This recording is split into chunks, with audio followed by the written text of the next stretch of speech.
recent rape case in Delhi, where a young woman was brutally sexually assaulted, has shocked India and pushed the treatment of women to the top of the social agenda. The 23-year-old was travelling with a friend on a bus on her way home from the cinema when she was attacked, gang-raped and murdered. The incident has generated international coverage and was condemned by the United Nations entity for gender equality and the empowerment of women. Meanwhile, the British Foreign Secretary William Hague is hosting a Preventing Sexual Violence initiative in London and says it's his personal priority during the UK's presidency of the G8 this year to secure new international action against the use of rape and sexual violence as a weapon of war. And Labour MP Virendra Sharma has appealed for a debate on the horrific crime in Delhi, calling for greater protection for women across the world, and that society at large must do more to protect women from violence in all its forms. With me in the studio is barrister Professor Jennifer Temkin and author of Rape and the Legal Process, Georgia Arlott, a journalist who travelled to India for her gap year and recently recounted her tale in response to the brutal rape and murder in Delhi. Over the phone from Delhi, we're joined by Ruchira Gupta, founder, president of Apne Aap Women Worldwide, which fights sex trafficking, and the Labour MP Virendra Sharma, who called for a debate on the brutal rape and murder of the 23-year-old in Delhi, and it's currently been signed by 66 MPs. First of all, why then, Mr. Sharma, have you appealed for this discussion? This is an important issue which is, I'm not saying ignored in the past, but certainly has highlighted in the last few months.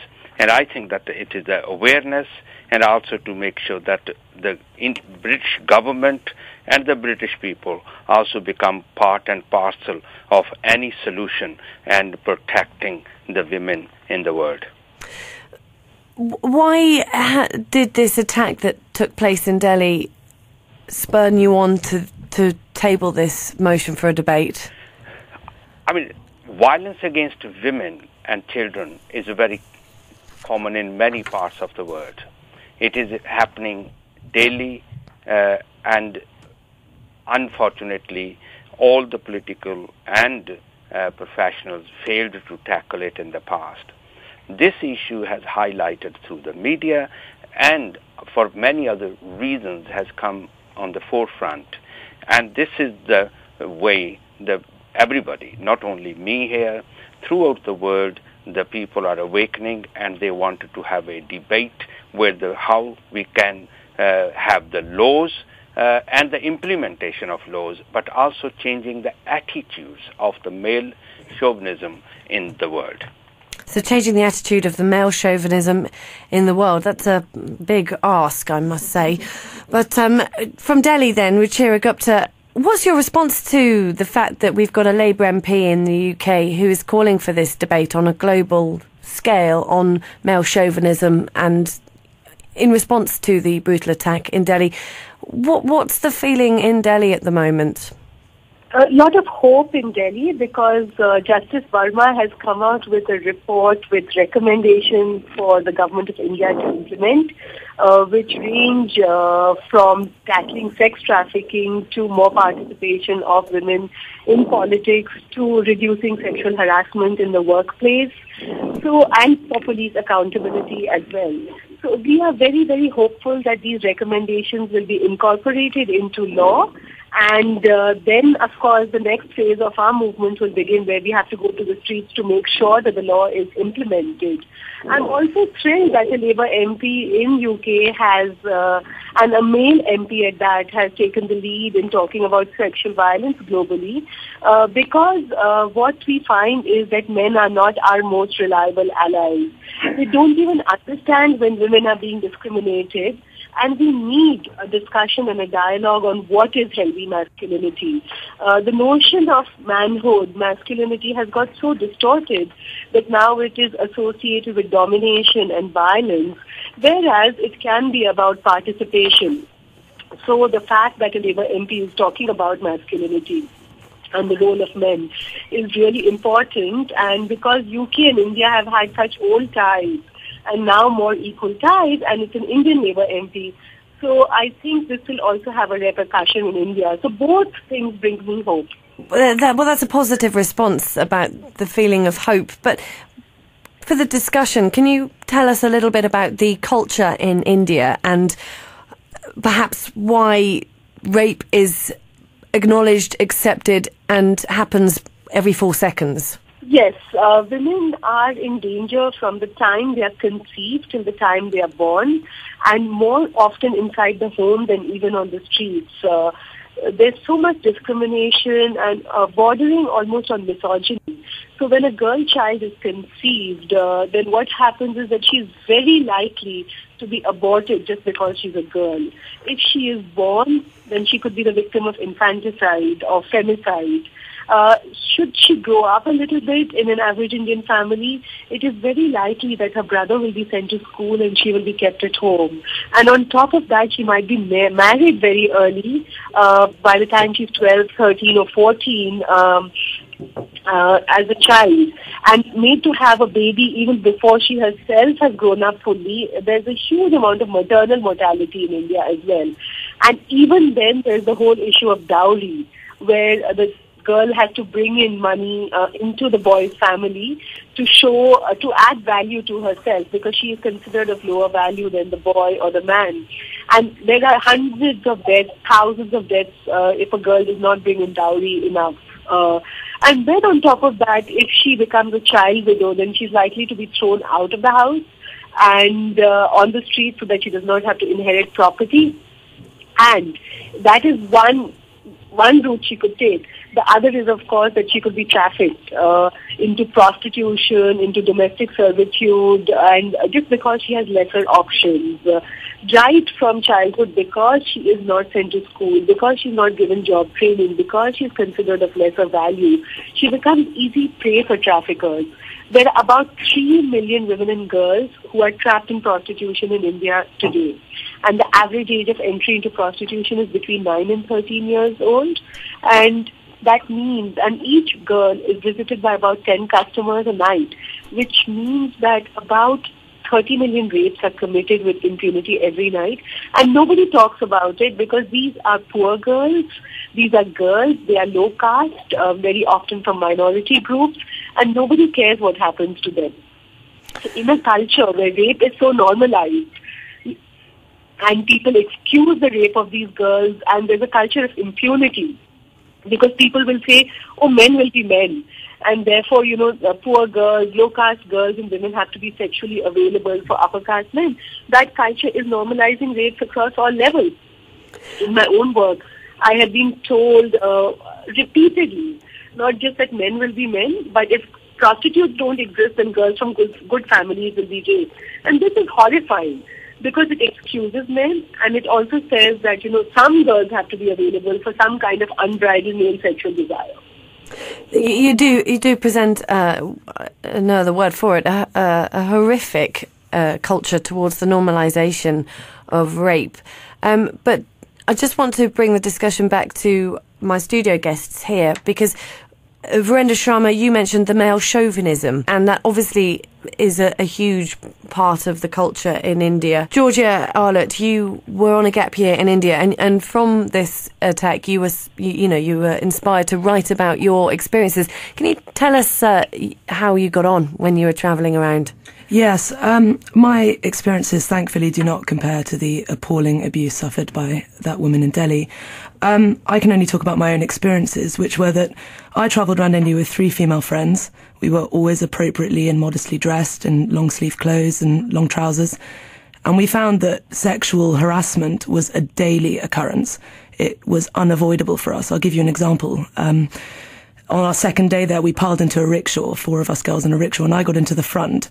And the taxi driver told me he was going to turn on the radio and promptly put his hand between my legs. And I was horrified, but that sort of thing happened daily to us, going swimming in the sea, fully clothed. We were followed in by 10 men who groped us, who surrounded us so that we couldn't get away from them. It was very frightening. And I have to say that, although I met very many protective, helpful men in India, my overriding feeling was of being very vulnerable and being very frightened as a woman. And I wouldn't recommend other women to travel in female groups or alone there. It certainly doesn't just happen to Western women, as we well know, but Western women do face real difficulties there.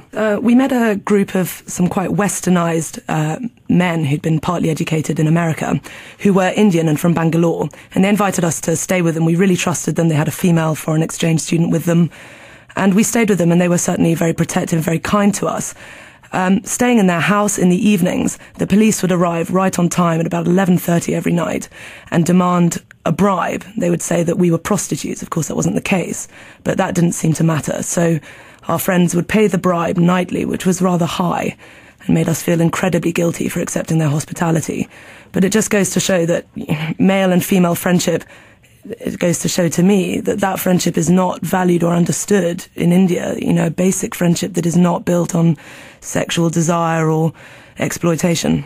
Now, to bring you into the discussion, Professor Jennifer Temkin, there is still the social stigma of reporting rape.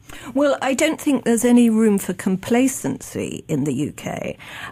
It's true that the situation here doesn't in any sense resemble the terrible situation that we've just heard described in India, but certainly no room for complacency. We do know from an excellent statistical report that was issued by the Ministry of Justice in January that it is estimated that 85,000 women were, and I'm talking about adult women now, were the victims of rape in the last year, but only 16,000 actually reported it to the police. Now, clearly, although this is good, you know, this is an improvement, and gradually every year more and more women are coming forward. It's a courageous thing to do, and they are doing it.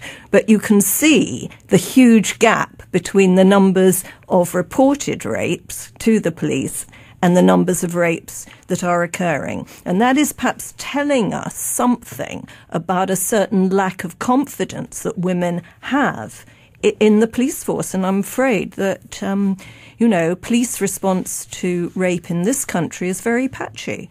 In some areas and with some forces it's excellent, but elsewhere, as we know from the Rochdale case, as we know also from the Savile case, frankly, it's not as good as it should be, despite years of training and etc. And if I can comment on the Indian situation too, we know, as we've just heard, that police have actually been implicated in rape in India. We know that police officers are actually carrying out rapes themselves and are actually involved in the trafficking of young girls. So education of the police, doing something about police attitudes, is actually very important over there and very important still over here. Ruchira, why do you think that there has been a sort of culture of rape and the normalisation of rape in India that has perhaps got worse in the last few decades? One is that there has been an increase in pornography, the use of pornography in India. And now pornography is coming to internet, blue movies, phone apps. Very recently there were BJP members of parliament who were watching pornography right inside the legislative assembly, members of the legislative assembly. And, it's become, and the narrative in the porn in India is basically, a woman being penetrated from every part of her body, crying and saying no, saying give me more. And this is exactly what a 12, 13, 15-year-old watches as their first encounter with sex. And they begin to believe that sex is connected to violence and domination. And I won't be surprised that the six rapists who killed Jyoti on 16 December in Delhi were probably used to watching porn videos in their basti together and actually began to imagine that sex was about that. And India has become the third largest user of pornography in the world. And also the maker of pornography. Many girls are being trafficked just for porn movies in small towns across India. The police is, of course, part of the problem. And what they do is they're users of porn, they're users of girls, they rape girls with impunity. If a girl tries to run away and go to them for help, they send her back to the brothels. In my own work, there have been times when I've tried to get a woman to seek justice by going to the police station. And normally the policeman himself, resorts to taking bribes from her at best. free sex from her at worst, and even raping her and sometimes sending her back to the brothel manager with whom he is in collusion with. And there is no way that we can hold a police officer accountable because the laws were made under colonial times in 1861, where, the police were meant to rule us as subjects, not as citizens. And I cannot complain against a police officer unless another officer accepts my complaint. Then the inquiry in India, the way the law is made, is done by another police officer, and they will never investigate their own. There is no other mechanism for an ordinary Indian citizen to complain against the cops. And I have been dealing with such a case myself, where an activist who works with my organization, Apne Aap, was trying to bust a trafficking ring. He gave a CD of a sting operation to a cop in Bihar, and the cop turned around and arrested him and the daughter of another activist, 14-year-old girl, and kept her in a police lockup all night. And we have been trying for 1 year to get the police officer suspended, and he is still at large, continuing as a big hero in that district. You're listening to The Voice of Russia in London with me, Juliet Spare. I'm joined by Professor Jennifer Temkin, journalist Georgia Arlott, Ruchira Gupta, founder-president of Apne Aap Women Worldwide, and the Labour MP Virendra Sharma. First, that I agree with all the panel members, the way they have explained the situation, whether it is cultural, whether it is a system is so corrupt that there's very little chance of, at present, getting any justice. But what I see it as a person from the Indian background, a person who is now settled in Britain, but there's a huge Indian diaspora who have very close links with India, are very concerned. That's why there's a lot of demonstrations we all led here outside the Indian High Commission and other parts of the country. At the LSC, the students held a big meetings. What we as people living in Britain and the system in Britain can offer, the police can offer training, other ways. I got a lot of Indian police women who are here working as police officers, offered their services even to go to India and work closely with the Indian women police officers, so that they are trained, they understand the ways to interview the women, those who've gone through this whole situation, how to give them the counseling, how to make sure that they come out and speak openly. There's many ways, and every individual have to play their part. One point which I feel that there is more need of more confidence building, as we cannot justify, there's no room for justification in any shape and form. As a member from New Delhi, she was saying that in her own caseload, there's individuals who has faced the no cooperation from the system, which includes the police. We need to raise the awareness amongst the young generation who has the opportunities and have those resources available to them to understand the relationship between a man and a woman, the relationship to show respect to each other, and also the system in India and everywhere else need to look at showing the violence against women through the films and other places. They need to come out and raise the awareness and give the support to those people. Professor Temkin, then, just what would your response be to Mr. Sharma? Well, I think that we've heard that in India, a mammoth task is there, really. One just doesn't know, frankly, where to begin. And obviously the suggestions that he has made are very valuable. But I do think, looking back again to our experience here, what is so important here is that people should be held accountable. Those police officers, those members of local authorities who turned a blind eye, who knew, for example, about what was going on with Savile, who knew what was going on with those poor girls in Rochdale, who did nothing, they have to be held accountable. I think this is very, very important, and possibly in due course the BBC as well, quite apart from other things such as changes in the law, which we are seeing, incidentally, training, etc. You're listening to The Voice of Russia in London, where we're discussing the international reaction to a brutal rape in India. Taking part from Delhi is Ruchira Gupta, founder-president of Apne Aap Women Worldwide. Down the line from London, Labour MP Virendra Sharma. In the studio, Professor Jennifer Temkin from City University Law School, and Georgia Arlott, a journalist who travelled to India for her gap year and recently recounted her tale in response to the rape. Georgia, just on an emotional level then, what was it that compelled you to write this article? I was obviously horrified by what happened in India, and felt very engaged with the story, because although I took away lots of wonderful things from my time in India, really one of the key things that I took away was that feeling of vulnerability, which I had been extremely fortunate not to have experienced ever in my time in England. And telling the story to parents, to adults, to older people. I was 18 when I went there, and just seeing how shocked and horrified they were. And I wrote this story partly because I wanted other women who were thinking of travelling to India to know about this. I felt incredibly naive, in a sense, about what was awaiting me. And I know that my friends and I were very, very surprised by the treatment that we encountered there. And this girl's, this story of this girl certainly kind of flicked that switch for me of wanting to share what I'd been through, which was on a much lesser scale, but nevertheless tells you something.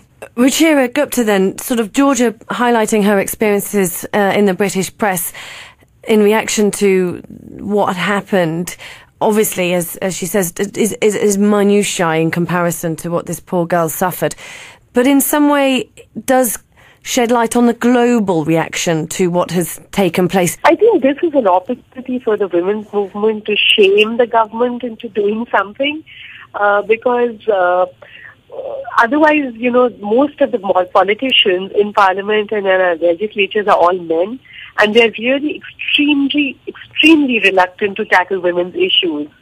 So we need the world to keep watching and putting pressure and shaming our government. A lot of the politicians in the past have not just ignored rape, but mocked at the women and blamed the women for going out at night, for wearing the wrong kind of clothes, and what they term wrong kind of clothes, or for trying to be too bold working or whatever, and blaming the woman for becoming the victim of rape. In Calcutta, if you remember, there was another horrendous rape of a woman who was coming back from a nightclub, and the chief minister of that state said that, but why was a single woman going to a nightclub? The same thing happened when Jyoti was raped on the bus in December. The president's son is saying that dented and painted women are out protesting. So, always blaming the women, and the politicians were not willing to tackle this issue. This time they have had to tackle the issue for two reasons. One is that young people are marching on the streets incessantly, and they know it's election year and they'll have to count on the young person's vote. And the other is the international pressure in the media by things which are being launched by the Labour MP Virendra Sharma, etc. So I think this combination gives us an opportunity to bring about change and social transformation. So I do want this to continue. I think that the person from New Delhi, she is right, that when the politicians, so-called the leading members of the community, some so-called the self-proclaimed gurus, they make such statements where it's the young people need to come out, protest in a legal framework, but at the same time making sure that these people are publicly exposed, totally disgruntled in the community, so that they cannot come out and claim as the responsible people on behalf and speaking on behalf of the communities or the women or in the society in general.